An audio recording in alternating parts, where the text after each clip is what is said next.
시간에는 순결한 교회라는 제목으로 함께 말씀을 듣겠습니다. 먼저 하나님께 기도드리겠습니다. 하나님 아버지, 오후에도 함께 하셔서 저희들의 예배를 받으시며 귀한 말씀 주시니 감사를 드립니다. 이 말씀을 통해 오늘 우리에게 하시고자 하는 하나님의 음성이 들려줄 수 있도록 전할 때도 들을 때도 성령님이 함께 하시고 도와주옵소서. 깨닫고 실천할 수 있도록 믿음을 더해 주옵소서. 예수님의 이름으로 기도하옵나이다. 아멘. 고린도 교회는 분열된 교회였을 뿐만 아니라 도덕적으로도 타락한 교회였습니다.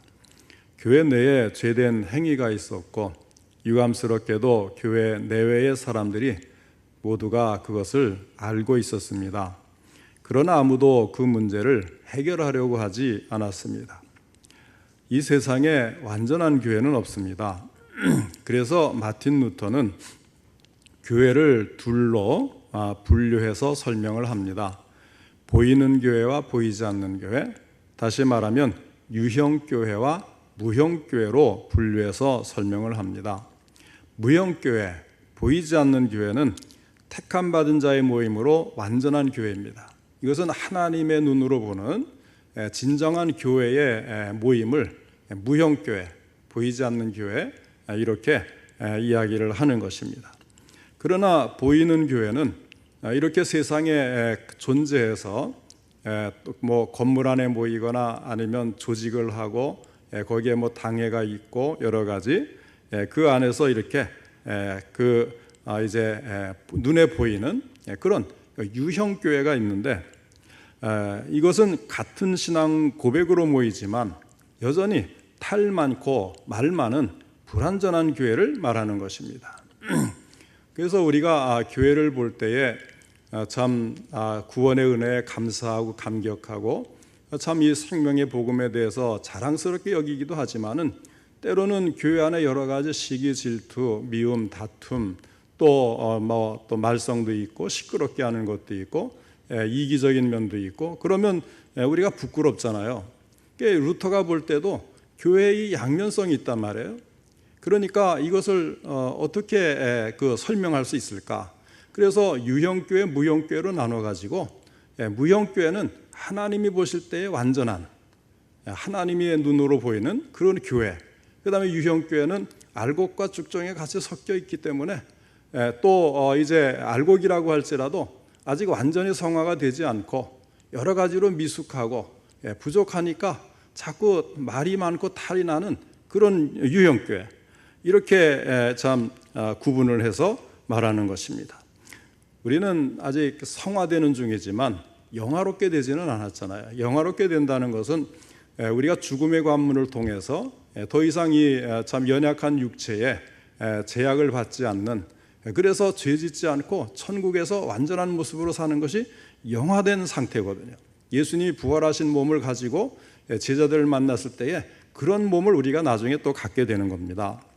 그러나 이 땅에서는 아직 영화되지 않았기 때문에 성화되어 가는 중에도 여전히 불완전한 거예요. 그렇다고 인간의 불완전성이 죄에 대한 변명이 될 수는 없는 겁니다. 그래도 어긴 건 어긴 거고 죄는 죄고 책망받을 건 책망받아야 되고 심판받아야 될 것은 심판을 받아야 되고 징계받아야 될 것은 징계를 받아야 되는 거예요. 고린도 교회는 부도덕한 행위로 죄악이 만연하게 한 교회로서 사도의 책망을 받을 수밖에 없었습니다. 고린도 교회에 있었던 구체적인 죄의 내용은 이런 것이었습니다. 어떤 사람이 자기 아버지가 죽고 난 이후에 그 아버지의 아내 되었던, 그러니까 자기애는 새어머니잖아요. 그런 사람과 부도덕한 관계를 맺고 있었다는 거예요. 여기서 그 아버지의 아내는 헬라어로 후처, 첩을 가리키는 단어를 사용하고 있습니다. 자, 이런 일들은 실제 불신 사회에서도 세상에서도 비난을 받고 징계를 받아 마땅한 행위인데 이것이 교회 안에서 일어났으니 정말 하나님의 영광을 가리는 일이요, 교회를 부패하게 하고 그래서 교회를 파괴하는 행위라고 하지 않을 수가 없는 것입니다.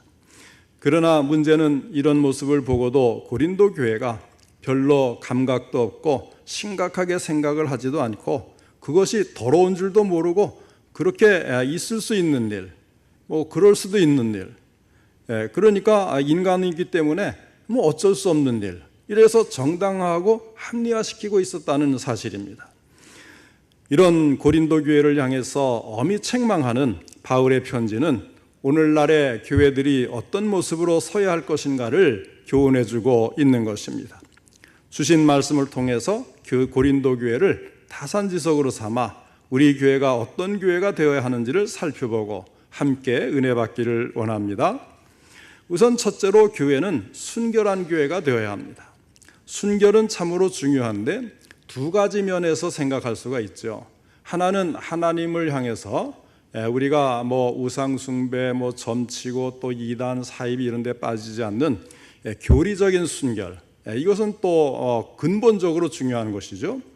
그래서 1차적으로 교회 순결은 교리적으로 깨끗한 것을 말합니다. 교리적으로는 두 가지의 교리가 정확해야 돼요. 우리가 다 서로 교회는 하나다 할 때 우리가 같은 교회로 인정하는 것은 두 가지가 분명해야 됩니다. 하나는 예수님이 하나님의 아들로서 육체로 오신 인간이 되셨다는 사실. 그러니까 예수님은 하나님의 아들이시다. 성육신하신 하나님의 아들이시다. 이것을 믿어야 돼요. 두 번째는 성경은 정확무오한 하나님의 말씀이라고 믿는 겁니다. 그러니까 예수님과 성경에 대해서 확실한 신앙을 가지면 우리가 같은 교회로서 하나님 안에서 교회는 하나님이다라고 하는 것이 통용이 되는 거예요. 그래서 교인들이 오고 갈 때에 원래 이명서를 주는 것은 교회가 하나이기 때문에 이명서를 주는 겁니다. 내가 이 교회를 가면 여기 이제 우리가 한 교회니까 이 지역에서 우리가 신앙생활 하다가 어차피 어쩔 수 없이 이사를 가서 봉사하고 가까이 하려면 먼 데까지 몇 시간 걸려서 올 수는 없잖아요. 그러면 여기에 있다가 뭐 부산으로 이사 갔는데 부산에서 가까운 교회를 나가야 되는데 교회는 하나니까 여기서 봉사하던 분이 거기서 똑같은 마음으로 똑같은 자세로 봉사를 하는데 여기에서 안수 집사님이었으니까 뭐 권사님이었으니까 여기서 그런 분이었다고 이명서를 떼주는 거예요. 그러면 그쪽 교회는 이명서를 받아가지고 우리가 참 신앙 안에서 잘 지도하고 또 돌보겠습니다. 그래서 받았다는 증서를 보내와야 되는 겁니다. 교회는 하나예요. 하나라고 하는 것은 예수에 대한 신앙, 성경에 대한 신앙을 같이 인정할 때 하나의 교회가 되는 거예요. 그래서 이쪽 교회에서 만약에 징계를 받으면 나 이 교회 뭐 내가 징계 받으면서까지 다니겠느냐. 그래서 저쪽 교회 가면 그쪽 교회에서 이명서를 가져오라고 해야 돼요.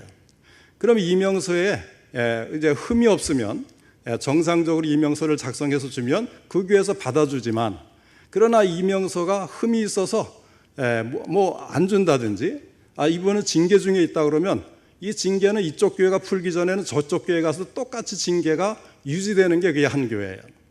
자, 이런 그 한 교회에서 참 교리적으로도 순결해야 되고 교리에서 조금 더 벗어나서는 안 되는 거예요. 그렇다고 해서 그러면 교회 밖에 세상에서 살아가는 생활이 잘못되어도 좋으냐? 그런 것도 아니죠. 그래서 1차적으로는 이제 교회 순결은 교리적으로 순결하고 모두가 한 교회이기 때문에 모든 교회에서 다 올바르게 행동을 해야 되는 것입니다.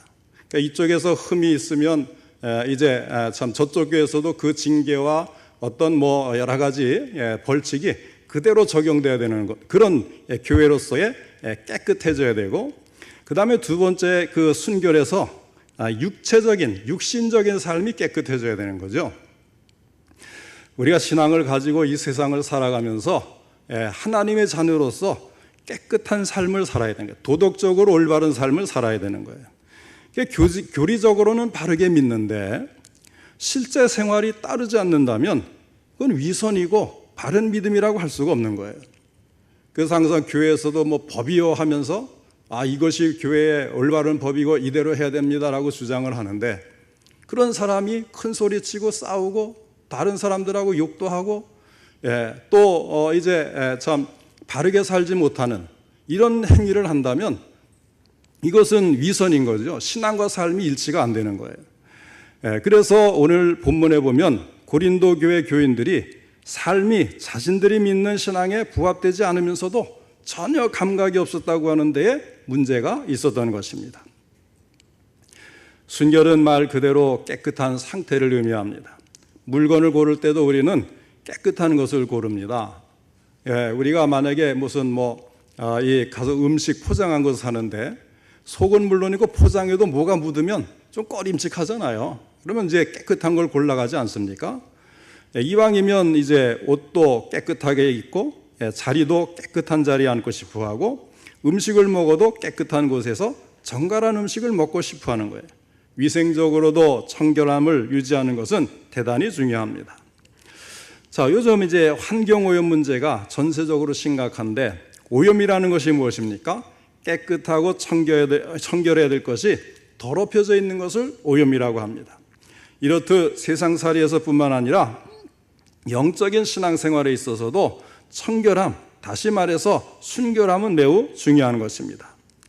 하나님의 말씀 디모데후서 2장 20절로 21절을 제가 이제 현대어 성경으로 번역한 것을 한번 읽어드리겠습니다. 부잣집에는 금과 은으로 만든 그릇만이 아니라 나무와 진흙으로 만든 그릇도 있어서 값비싼 그릇은 손님을 접대하는 데 쓰이고 값싼 그릇은 부엌에서 허드렛 일을 하는 데 쓰입니다. 만일 그대가 죄를 멀리한다면 순금으로 만든 그릇, 곧 집안에서 가장 비싼 그릇이 될 것입니다.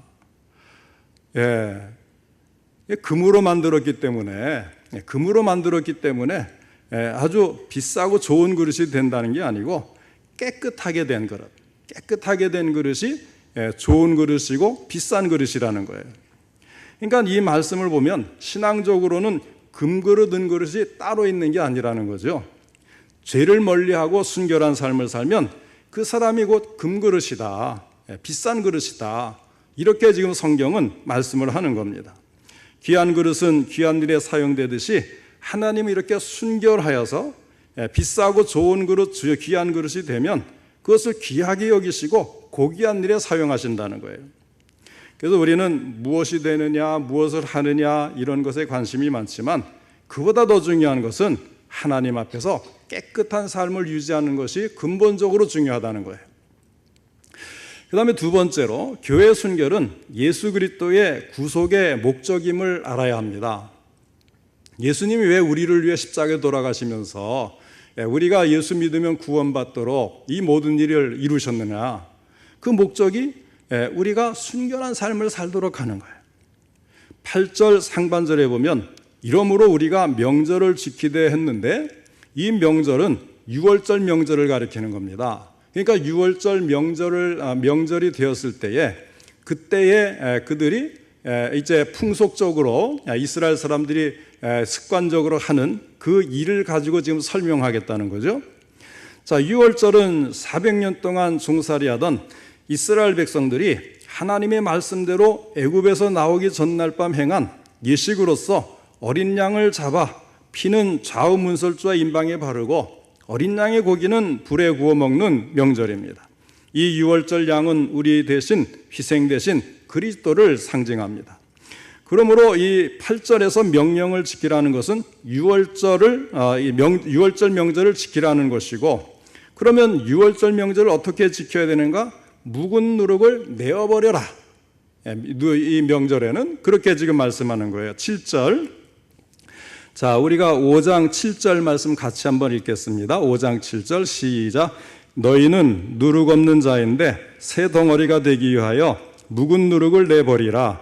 우리의 유월절 양 곧 그리스도께서 희생되셨느니라. 아멘. 여기에 보면 또 새 덩어리가 나오죠. 새 덩어리는 하나님의 자녀들의 거룩한 공동체인 교회 공동체를 말하는 거예요.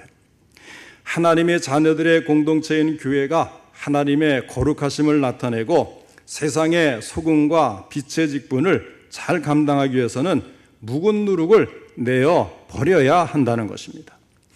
유대인들은 유월절 명절이 오면 집안에서 누룩 있는 것을 제거해버리고 누룩 없는 떡을 7일간 먹었습니다. 그러면 묵은 누룩이 무엇을 상징합니까? 이 묵은 누룩은 예수 믿기 전에 가지고 있었던 부도덕한 요소들, 죄악과 관련된 것들을 말하는 거예요. 그러면 고린도 교회 안에 있었던 묵은 누룩, 악하고 악의에 찬 누룩, 곧 예수 믿기 전에 가지고 있었던 악한 죄의 습성은 구체적으로 무엇입니까? 자, 오늘 본문에서는 특별히 이제 음행의 죄가 대표적으로 나왔죠. 이것은 버려야 할 대상인데 고린도 교회는 그런 짓을 저지를 뿐만 아니라 그 큰 악을 보고도 모른 채 했다는 겁니다. 사도 바울은 묵은 누룩과 같은 죄, 곧 음행의 죄를 버리지 않는 사람을 징계하기로 확정을 하였습니다. 어떤 징계를 하기로 했는가 하면 5절에 이런 자를 사탄에게 내주었으니 이는 육신은 멸하고 영은 주 예수의 날에 구원을 받게 하려 함이라 그랬습니다. 이 사탄에게 내주었다는 것은요, 교회 밖으로 쫓아내는 출교를 의미하는 겁니다. 교회에서 쫓겨나 세상으로 나가서 사탄의 지배 아래 있게 된다는 그런 뜻입니다. 마귀를 가리켜서 성경은 이 세상 임금, 공중의 권세 잡은 자 이런 식으로 표현을 하지요. 출교는 교회에서 쫓아내는 것인데 그렇게 하는 이유가 무엇이냐 하면 그 육신은 멸하고, 다시 말하면 타락한 부패성을 멸한다는 뜻입니다. 자, 이것은 교회 안에서 범죄를 했다고 해서 바로 구원을 박탈한다 그런 뜻이 아니라 교회 안에서 보호받는 이런 보호의 권세를 박탈하는 거예요. 그래서 하나님과의 교제가 끊어지고 교회에서 축출된 성도가 사탄으로 하여금 이제 욥과 같이 그 몸을 해하는 것을 이제 허용이 되어서 일시적인 고난에 빠지게 되면, 그러면 죄를 지은 신자들이 고난을 당하면서 어떻게 됩니까? 내가 잘못해서 이런 일이 생겼구나. 그렇게 해서 진심으로 회개하고 다시 하나님께 돌아설 수도 있게 되는, 이것을 지금 상정을 해서 지금 이야기를 하는 거예요. 그렇게 해서 마침내는 다시 회개하고 돌아와서 주 예수의 날에 구원을 얻게 하려는 그런 의도가 있는 거예요. 교회 밖으로 쫓아낸다는 것이 이렇게 무서운 겁니다. 난 교회 안 나가도 나 혼자 신앙생활 잘할 수 있어. 천만의 말씀이죠. 교회는 하나님이 정하신 것이고 믿는 사람들의 무리요 모임인데, 그것을 나간다는 건 뭐예요? 하나님 곁을 떠난다는 얘기거든요. 그런데도 사람들이 그 개념을 잘 몰라요. 내가 마음에 안 들면 안 나가다가 나중에 마음에 드는 교회에 있으면 가지. 이거는 교회를 스스로 나가는 거니까 출교당하는 것보다 더 나쁜 일이잖아요. 그러면 우리가 교회는 이제 우리 신앙의 어머니와 같은 역할을 하잖아요. 뭐 좋든 싫든 간에 어쨌든 교회 안에 있으면 신앙으로 보호를 받고 예배를 드리고 말씀을 듣고 또 기도할 수 있게 되고 같이 이 참 신앙의 의미를 서로 공유하면서 보호를 받을 수가 있는데, 교회 밖으로 나가면 이런 보호에서 스스로 박차고 나가는 것이 되니까 사탄에게 내어주는 그런 결과를 가져오는 거예요. 그래서 정리하면 8절의 명절을 지키라는 것은 6월절 명령을 지키라는 것이고, 6월절 명절을 지키는 방법은 묵은 누룩을 버리는 거예요.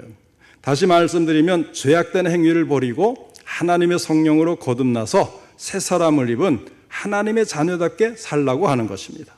이것이 예수님께서 6월절 어린 양이 되셔서 우리를 위하여 대속해 주신 그 목적인 것입니다. 우리 모두가 우리를 구속하기 위해 십자가에서 고난을 당하신 우리 예수님의 공로를 힘입어 죄악된 행위를 버리고 성령으로 거듭난 새 사람으로 살아갈 수 있기를 바랍니다. 그 다음에 이제 세 번째로, 교회의 순결은 세상 속에서 빛을 발해야 합니다. 9절 말씀에 의하면 일전에 바울이 보낸 서신에서 음행하는 자들은 사귀지 말라, 아마 이런 글을 보낸 적이 있었던 것 같아요. 그런데 이 말을 오해를 한 거예요. 그러니까 이 불신 세상과의 교제를 완전히 끊어버리고 예수 안 믿는 사람, 교회를 멀리하는 사람, 아예 관계를 끊고 완전히 이제 분리돼서 살아라, 이렇게 오해가 됐다는 거예요. 그래서 고린도 교회 교인들 사이에는 사회생활에 혼란이 일어난 거예요. 그러니까 우리가 교회 문 밖에 나가서 우리가 생활을 영위하다 보면 당연히 안 믿는 세상 속에서 모든 활동이 이루어지는데, 하면서도 마음이 찜찜하고 뭐 죄를 짓는 것 같고 이렇게 이제 혼란이 일어난 거예요. 그렇기 때문에 사도 바울은 고린도 교회라는 하나님의 거룩한 교회가 세상 속에서 어떤 교회로 살아가야 할지를 자세히 알려줄 필요가 있는 겁니다. 그러면 교회와 세상과의 관계는 어떠해야 할까요? 쉽게 말하면 배와 물과 같은 관계로 지내야 된다, 이런 비유가 있어요. 자, 9절로 10절 말씀 같이 읽겠습니다. 5장 9절 10절 시작. 내가 너희에게 쓴 편지에 음행하는 자들을 사귀지 말라 하였거니와 이 말은 이 세상에 음행하는 자들이나 탐하는 자들이나 속여 빼앗는 자들이나 우상 숭배하는 자들을 도무지 사귀지 말라 하는 것이 아니니 만일 그리하려면 너희가 세상 밖으로 나가야 할 것이라. 아멘. 자, 무슨 말씀이겠어요? 교회는 세상과 분리되어서는 안 된다는 뜻입니다. 교회가 세상을 피해서 운둔해서도 안 된다는 거예요. 동시에 교회는 세상과 타협해서도 안 되고 세상과 동화해서도 안 되고 그렇다고 완전히 분리해서도 안 되고, 그래서 예수님 기도하실 때 뭐라고 하냐면 내가 비옵는 것은 그들을 세상에서 데려가시기를 위함이 아니요 다만 악에 빠지지 않게 보존하시기를 위함이니이다. 그러니까 세상 속에서 살지만 거기서 빼내는 것이 아니고 그 속에서 악에 빠지지 않도록 보존해 주옵소서, 이런 기도를 드렸단 말이에요. 따라서 그들의 분리는 음행하는 고린도 교회를 떠나서 다른 교회로 가는 것도 아니고 또 타락한 도시를 떠나서 다른 도시로 가는 것도 아닙니다. 그들에게 필요한 것은 악한 본을 보이는 자들과의 관계를 포기하는 것을 말하는 겁니다. 동시에 그 관계 포기로 말미암아 초래되는 온갖 사회적 경제적 불이익을 감수하면서도 오히려 그들의 악을 미워하고 거룩한 백성으로 살아가는 고난의 삶을 선택하는 것입니다. 한마디로 교회는 순결과 거룩을 유지하면서 세상과 접촉하라는 거예요. 그래서 교회는 배와 같고 세상은 물과 같다. 다시 말하면 교회가 배가 되어서 물 위에 떠 있어야 되는 거예요. 그러니까 세상 속에 들어가 있어야 돼요. 그런다고 해서 그 물이 배 안으로 들어오면 안 되잖아요. 물이 들어오지 않으면 좋겠는데 이 배라는 것이 또 물이 아주 안 들어오지도 않는다 그래요. 그래서 우리가 이 배 타는 사람들을 보면요, 조그만 그 나룻배 하는 사람들 보면 뭐 깡통 같은 걸로 막 물을 퍼내요. 은근히 스며드는 물이 있단 말이에요. 그래서 아주 안 들어올 수는 없는데 그러면 그것을 빼내야 되지, 내버려두면 안 되잖아요. 계속해서 물이 막 계속 들어오고 쌓여서 이 가득 차면 배가 침몰하고 마니까 계속해서 물에 뛰어야 되고 거기에서 또 물이 들어오지 않게 해야 되고, 그렇다고 물을 떠나서도 안 되고, 이렇게 배는 물 위에 있어야 역할을 하기 때문에 세상 속에서 우리 예수 믿는 사람들이 세상을 떠나지 말고 신자의 역할을 해야 된다, 이런 뜻을 말하는 거예요.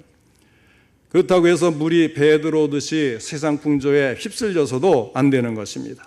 물 한가운데 있으되 물이 들어오지 못하게 해야 되고 들어오면 속히 빼내야 하는 것입니다. 그러면 어떻게 해야 거룩한 교회를 유지할 수가 있을까요? 11절 말씀입니다. 이제 내가 너희에게 쓴 것은 만일 어떤 형제라 일컫는 자가 음행하거나 탐욕을 부리거나 우상숭배를 하거나 모욕하거나 술 취하거나 속여 빼앗거든 사귀지도 말고 그런 자와는 함께 먹지도 말라 함이라.